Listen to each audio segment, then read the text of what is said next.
The annual Play for K game was held on Wednesday, February 7th at the James A. Rhodes Arena. Akron hosted the Northern Illinois Huskies, who entered the night 11-11 on the season. Akron entered the match 7-15 on the season and 1-10 in the MAC play. The Huskies opened the night up strong, hitting a 3-point field goal only 7 seconds into the match. This set the tone for the night. The Huskies would go into the game maintaining their lead throughout. With 1 minute 57 seconds left in the first quarter, the Huskies would extend their lead by 12 points over the Zips. For the first 3 minutes of the second quarter, neither team would score until the Zips cut the Huskies' lead down to 6. The Huskies then gained the momentum and continued to extend their lead. The Huskies went into halftime leading the Zips 38-22. In the first half, the Zips shot just 23%, making only 9 of 39 attempts. In the third quarter of the game, the Zips only scored on 4 baskets, allowing the Huskies to keep on adding to their lead. At 26 seconds left in the third quarter, the Huskies took their largest lead of the game, extending their score to 68-28. In the fourth quarter, Akron hit 13 of 19 attempts, fighting back to cut the Huskies' lead.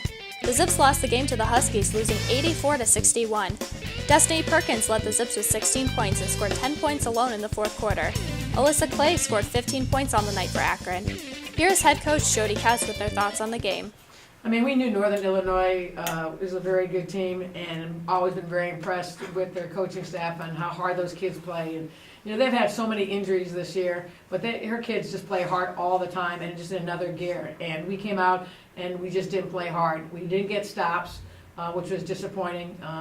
The way we played the first half, you would have thought we never watched any Northern Illinois tape because we did not defend the way we talked about. And then we couldn't score. So when you're not getting stops and you're not scoring, you're probably going to fail. And you look at the second and third quarters, 16 points. We weren't getting stops, so they were going back into their 2-3 zone, which gave us a little problems. Finally, in the fourth quarter, we decided to look inside to get better player movement, ball movement. It was just not a very good display. We were all very embarrassed by how we played in the first half, as well as the third quarter. But really happy with the kids in the fourth quarter. They could have given up.